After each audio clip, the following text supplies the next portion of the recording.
Buenos días.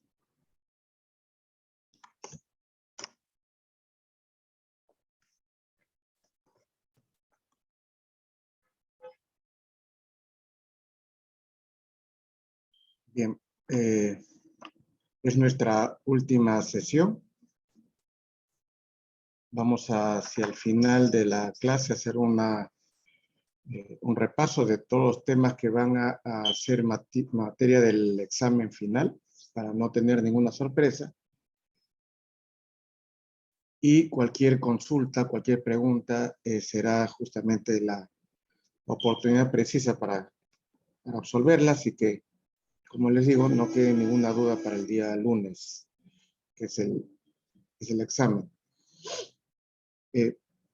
Vamos primero a ver lo que fue este último control. He estado revisándolos. Todavía hay algunas cuestiones que es importante que se precisen, porque no obstante que ha sido la práctica basada en lo que no solamente habíamos tratado, sino inclusive repasamos varios de los temas que incluyeron la práctica, este último control, lo habíamos resuelto en clase. ¿Perdón? Entonces, vamos a verlo nuevamente.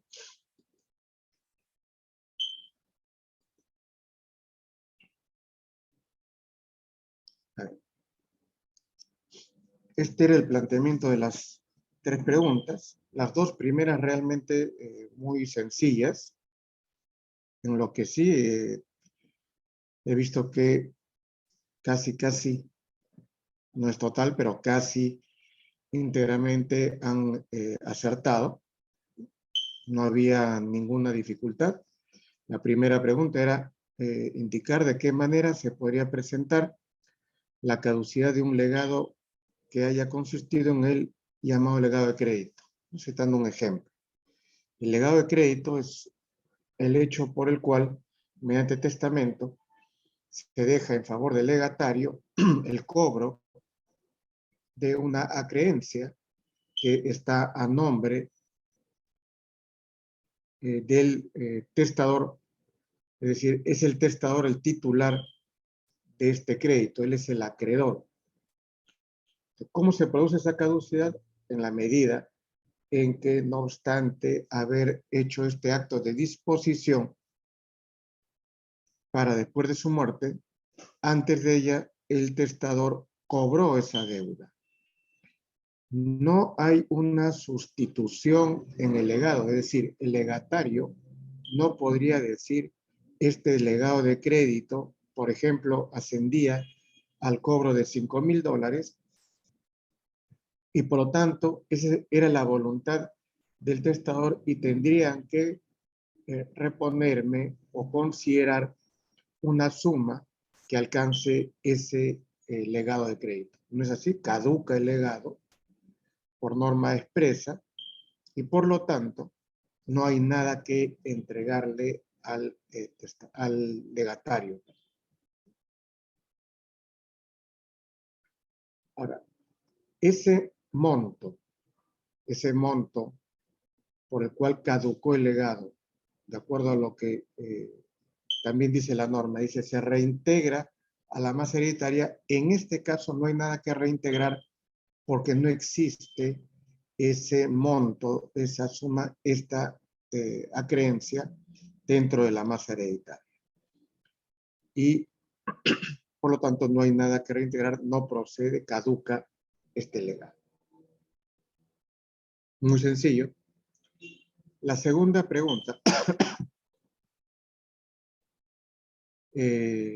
señala, dice, indique de qué manera podría evitarse la caducidad de un legado que haya estado dirigido a beneficiar a un legatario que hubiese premuerto al causante. La única forma de evitarse esa esa caducidad del legado destinado en favor de un legatario premuerto, sabiendo que también expresamente la norma del artículo 772 lo ha previsto como uno de los supuestos de caducidad.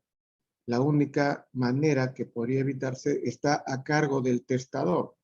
Si el testador no lo hubiese previsto, no hay otra manera de evitar esa caducidad. Y la única manera que está a cargo del testador tendría que haber sido hecha en el testamento y a través de la sustitución. Es decir, el testador habría que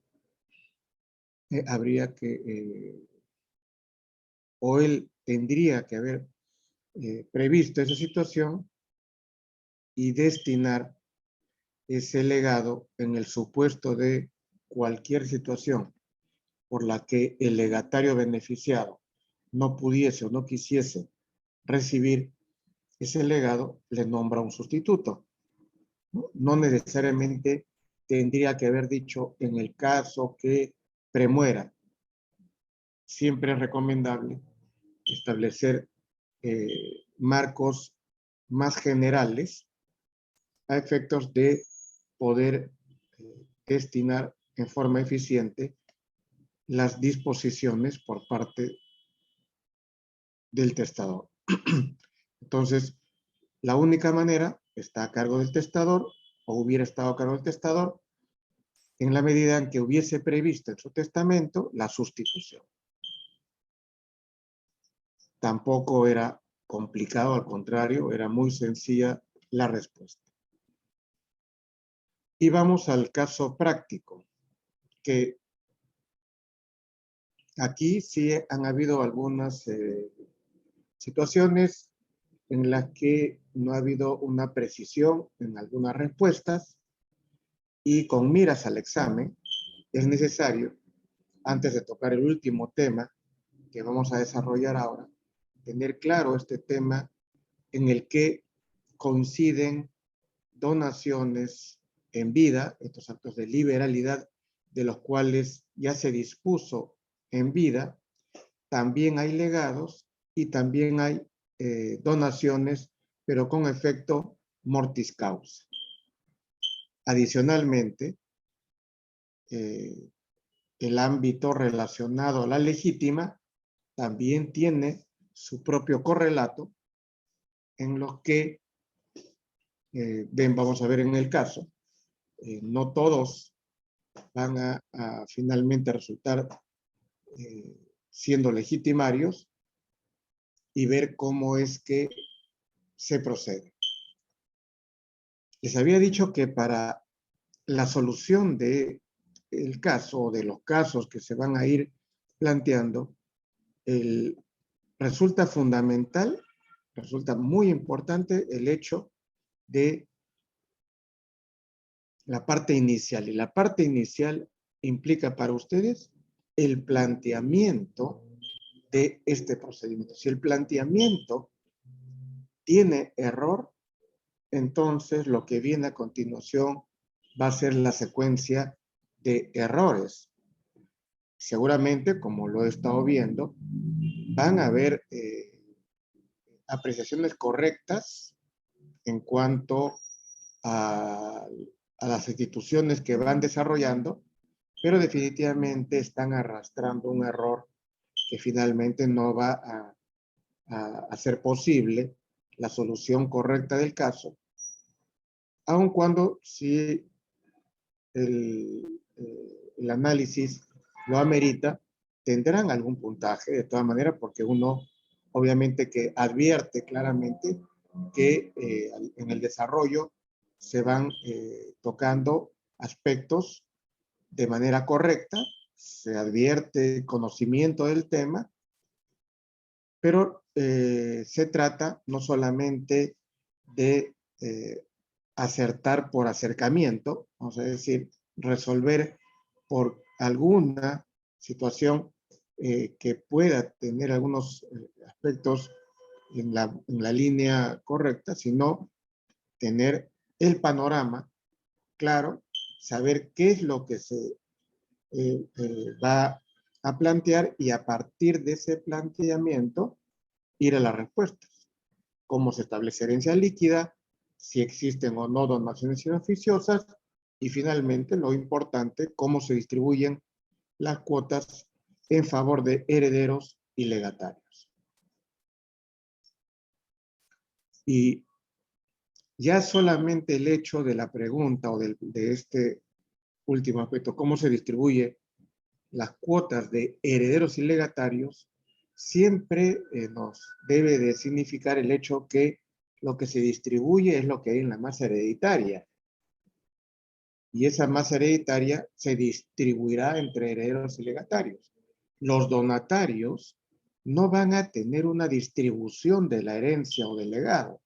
Los donatarios ya recibieron. Entonces, tampoco es correcto decir al donatario entonces se le entrega tal. No. El donatario ya recibió y lo que hay que ver, lo que hay que establecer es si es que conserva su donación o es que debe de hacer algún reintegro porque estaría afectando a la legítima, ¿no? Pero que se le entregue o forme parte de la distribución tampoco es correcto. Entonces, vamos a desarrollar este caso y las preguntas que puedan haber, formúlenlas porque este es el momento. ¿Ya? A ver, se trata de una persona que fallece siendo de estado civil viudo. ¿Por qué? Porque su cónyuge había fallecido un año antes y quienes le sobrevivieron fueron sus dos hijos, A y B. El causante había dejado testamento en el año 2016 y en ese testamento había instituido como herederos a su cónyuge y a sus dos hijos.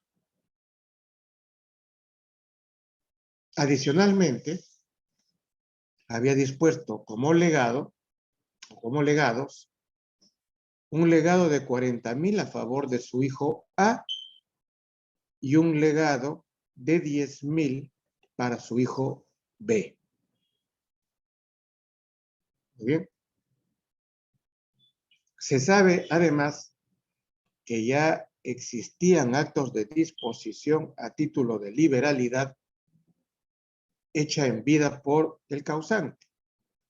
Había efectuado donaciones en favor de dos personas. Dos personas que habían recibido la donación en una sola fecha, en un solo instrumento.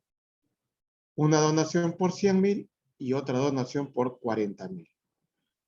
Esta temporalidad es importante, tal vez en este caso, como lo vamos a ver, tenga o no tenga mayor efecto, pero sabemos que la temporalidad en los actos de liberalidad es importante porque en el caso en el que haya donación inoficiosa o existan donaciones inoficiosas, esto es, que excedan la cuota de libre disposición estos actos de liberalidad, entonces sabemos que la forma de reintegro a la legítima tendrá que ser de acuerdo al tiempo en que fueron entregadas esas donaciones y comienza reintegrando el titular de la donación más reciente. Por eso es que es importante, de todas maneras, tener en cuenta la oportunidad en la que fueron dispuestas esas donaciones. En este caso, las dos donaciones fueron hechas en la misma fecha, por lo tanto, si es que existiera exceso, la obligación de su reposición o de su reintegro es de manera proporcional, ¿no? Bien, entonces, en un solo instrumento de fecha 15 de enero de 2014, se estableció una disposición por la cual se beneficia a dos notarios. Flor de Lis, adelante. Buenos días, profesor. Sí, a mí me quedaba la duda acerca de lo que usted mencionó de la cónyuge que había premuerto.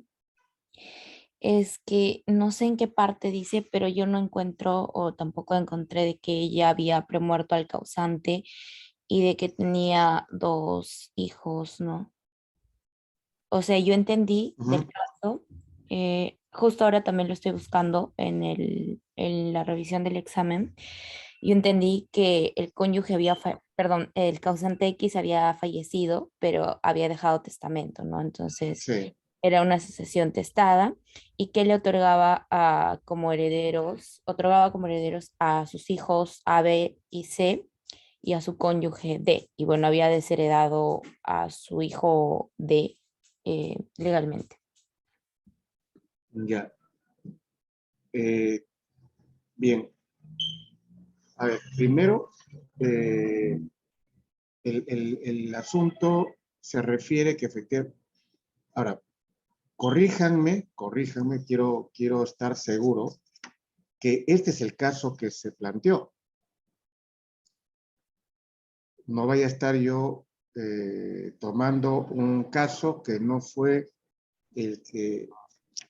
Am, Creo que el profesor es otro, porque en el examen dice Ah, el causante X fallece con fecha 15 de agosto del 2020 y ahí dice ya, 20 de ya. diciembre. Ok. Entonces, denme 2 minutos que voy a ubicar el caso correcto. Entonces, este no es. Voy a, en un momento, a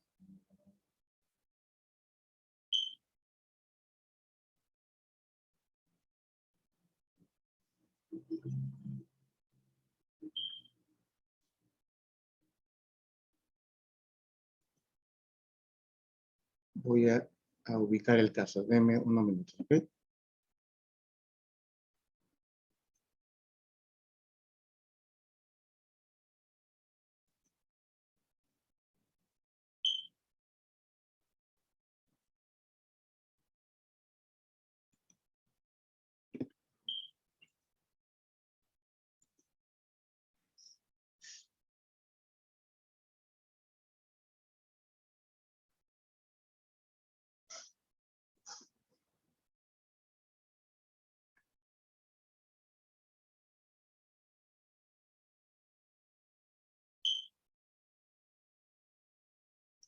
A ver,